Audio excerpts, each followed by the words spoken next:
जैसे कि हमारे भारत देश की मैं कंडीशंस की बात करूं तो कोरोना के बाद की स्थिति बहुत ज़्यादा नाजुक थी, लेकिन कंडीशंस को देखते हुए जो डिजिटल डिसीजंस हमारे देश में लिए गए और लोगों का देखने का नज़रिया जो क्रिप्टो की तरफ का था, वो बहुत पॉजिटिव एस्पेक्ट्स में था। इस पर गवर्नमेंट को भी विचार करना इसलिए ज़्यादा ज़रूरी समझा गया क्योंकि गवर्नमेंट ने देखा कि वो आज के तारीख में रोज़गार के रूप में लोगों को बहुत ज़्यादा चीज़ें प्रोवाइड नहीं कर पा रही है। तो इतने बड़ी जनसंख्या को कंट्रोल करने के लिए आत्मनिर्भर बनाना ये देश की पहली प्रायोरिटी थी और माननीय प्रधानमंत्री जी के थ्रू जो एक नया स्टेप हमारे देश में लिया गया है, आज इसको करेंसी का नहीं लेकिन आज अगर इसको एक डिजिटल एसेट्स का दर्जा दिया गया तो ये डिजिटल एसेट्स के रूप में आज आने वाले जनरेशन के लिए एक बहुत बड़ी सुविधा के रूप में आज क्रिप्टो करेंसी अपना पार्ट कर रही है। अब आपने जो शब्द यूज़ किया है इन्वेस्टमेंट, तो मैं सर इन्वेस्टमेंट के बारे में बता दूं, it is not an investment, ये एक प्रकार का एक्सचेंज है। किसी चीज़ के बदले किसी चीज़ को, अपने वैल्यूएबल चीज़ को अपने पास रखना। अगर ये इन्वेस्टमेंट होता तो आज लोगों को इसके पीछे जिस तरीके से पहले कई सालों से डर लगा पड़ा है, सेंट्रलाइज्ड डर, तो ये डिसेंट्रलाइज्ड होने के कारण इसमें किसी भी प्रकार का डर नहीं है। और मैं ये शब्दों को हमेशा के लिए सुधारना चाहूँगा कि लोग क्रिप्टो में इन्वेस्ट करने की बात करते हैं, एग्जैक्टली इसमें इन्वेस्टमेंट नहीं है, इट इज़ एन एक्सचेंज। मतलब अपनी फिएट करेंसी को ये क्रिप्टो में, मतलब डिजिटल करेंसी में एक्सचेंज करना, जिसमें वैल्यू जनरेट करना और ट्रेड करके उसकी वैल्यू बना के उसका प्रॉफिट जनरेट करके उसका टैक्सेशन गवर्नमेंट को पेड करना, ये हमारे इंडियन लॉ के अंदर आने वाली चीज़ों के लिए बहुत सुविधाजनक है और आने वाले जनरेशन के लिए बहुत एक असरदार चीज़ होगी जो प्रॉफिट बना के उनकी लाइफ बनाने में बहुत मजबूती प्रदान करने वाली है सर। तो काफ़ी सारी कंपनीज आई भी है जो गाइड करती है लोगों को या जो इन्वेस्टमेंट का मॉडल बनाती है। इन कंपनीज के बारे में जानना चाहूँगा कि जो कंपनीज आई हैं कितना हेल्प आउट कर रही है लोगों को क्रिप्टो के। सर सबसे पहले मैं तो कंपनीज़ की बात करूँगा ही नहीं। सबसे पहले कोई भी चीज़ अगर आपको चाहिए जीवन में तो सबसे पहले उसके लिए नॉलेज बहुत ज़्यादा ज़रूरी है। हमारे इंडिया की एक बहुत बड़ी खासियत है कि हम इन्फॉर्मेशंस पर बहुत ज़्यादा विश्वास करते हैं, लेकिन सर ज़रूरी नहीं कि हर इन्फॉर्मेशन यह सही है। आज हमने पिछले कुछ दिनों पहले की अगर बात करूं मैं, तो हमने एक चीज़ देखी थी जो टीवी पर बताई गई थी कि प्राइवेट क्रिप्टो करेंसी बैन की जाएगी। एग्जैक्टली वो प्राइवेट क्रिप्टो करेंसी नहीं है, वो प्राइवेट ब्लॉकचेन है। और प्राइवेट ब्लॉकचेन वो होती है सर कि जिसे कोई दो दोस्त मिलाकर बनाते हैं और कभी भी उसको बंद कर सकते हैं, तो वहाँ पर स्कैम्स और 420 के चांसेस बनते हैं। लेकिन अगर हमारे पास पर्याप्त नॉलेज है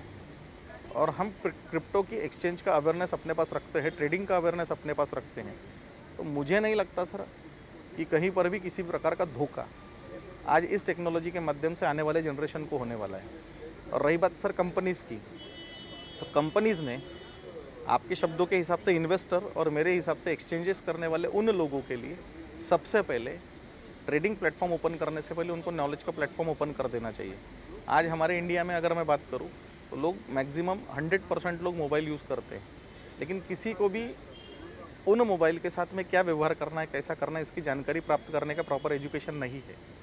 लेकिन व्यवहारिकता अगर कल एसेट्स के रूप में अगर क्रिप्टो में देखी जाएगी तो मेरा ऐसा मानना है सर कि knowledge is must for everything. और मैं इस इंटरव्यू के माध्यम से माननीय नरेंद्र मोदी जी, मेरी सरकार से, मेरी सबसे फेवरेट सरकार से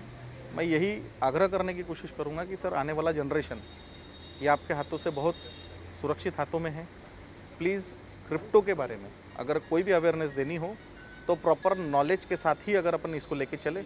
तो शायद आने वाला जनरेशन इस वर्ल्ड का सबसे ताकतवर जनरेशन बनने वाला है सर। ये भी कहना चाहूँगा कि बॉलीवुड सेलिब्रिटीज बहुत एसोसिएट हो रहे हैं, इंडोर्समेंट करते हैं क्रिप्टो को लेकर, या आप इन्वेस्ट भी करते हैं एक्सचेंज के माध्यम से। तो उसके बारे में बताइए वो कितना पॉजिटिव स्टेप है, क्योंकि सेलिब्रिटीज़ को आइकॉन मानते हैं। सर देखिए, अगर सेलिब्रिटीज़ को एक आइकॉन मान रहे हैं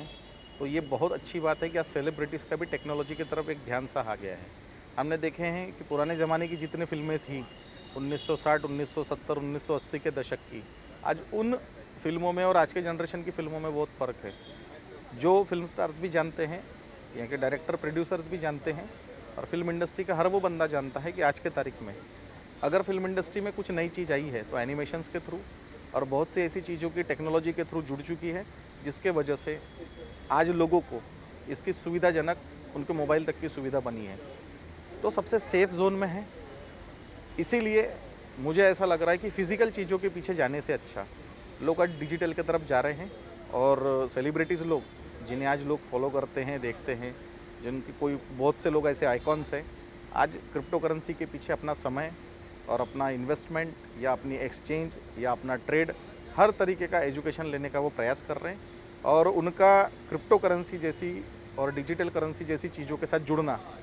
ये सार्थक बनाता है आने वाले दिनों के लिए। एनएफटी जो वर्चुअल बाइंग सेलिंग होता है उसके बारे में बताइए। वो सर एनएफटी एक ऐसी चीज़ है कि जो वैल्यू जनरेट करेगी फ्यूचर में। आज एक एग्जांपल लेते हैं कि हमारे पास कोई पेंटिंग है, ये फ्यूचरिटिक, इसमें आज उसका एक प्रॉपर प्राइस है। अगर उस प्राइस को हाइक करना है तो एग्जांपल सबसे बड़ा आपके सामने बिटकॉइन है। बिटकॉइन भी एक प्रकार का एनएफटी है और एक ऐसा एनएफटी है जिसको नॉन फंगेबल टोकन कहा जाता है, जिसकी वैल्यू जनरेट बिडिंग के लिए होती है और फ्यूचर में इसका सर बहुत सा असर आपको जैसे जैसे मार्केट के अंदर में चीज़ें आएगी आपको देखने मिलेगा। सर यंग जनरेशन एनएफटी के पीछे पागल होने वाली है सर। तो एनएफटी का अपना एक बहुत बड़ा रूप रहने वाला है और जहाँ तक हो सके सरकार इसके पीछे जो सकारात्मक रवैया लेके चल रही है तो देश को तो मैं सर बहुत बड़े लेवल पर देख रहा हूँ कि आज हमारा इंडिया में बहुत ब्राइट फ्यूचर होने वाला है।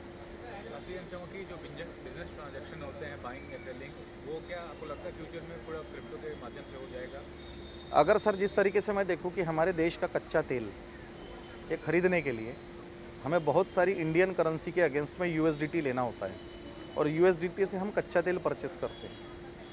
तो उस बीच में जो हमारा ट्रांजैक्शन का पैसा लगता है वो काफ़ी हैवी होता है। लेकिन फ्यूचर में अगर जिस प्रकार से आज सुप्रीम कोर्ट ने ट्रेड करने की एक परमिशन दी है 2020 में और उसके बाद जो रिजर्व बैंक ऑफ इंडिया ने अपना खुद का CBDC central bank digital currency लाने का एक प्रावधान बनाया है और कल चल के अगर इंडियन यूज़र्स ने, इंडियन इन्वेस्टर्स ने और इंडियन कस्टमर्स ने अगर सीबीडीसी की value as compare to Indian currency जो अभी फिजिकल है कल चल के क्रिप्टो में अपना एक मार्केट में अपना अस्तित्व बनाए तो सर मुझे लगता है कि जो पेट्रोल आज हमको 100 के ऊपर मिल रहा है वो इस डिजिटल करेंसी के वजह से हमको 50 रुपये 30 रुपये भी मिल सकता है। उसके चांसेस इसलिए बनते हैं क्योंकि हमको फिर फिजिकल करेंसी से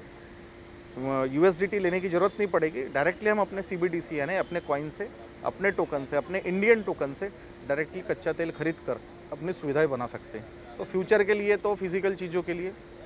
एक इतनी बड़ी जनसंख्या के देश के लिए बहुत ही अच्छा एस्पेक्ट्स गवर्नमेंट ने निर्णय लिया है, उसका सर मैं दिल से स्वागत करता हूँ sir. So thank you very much for this, thank you.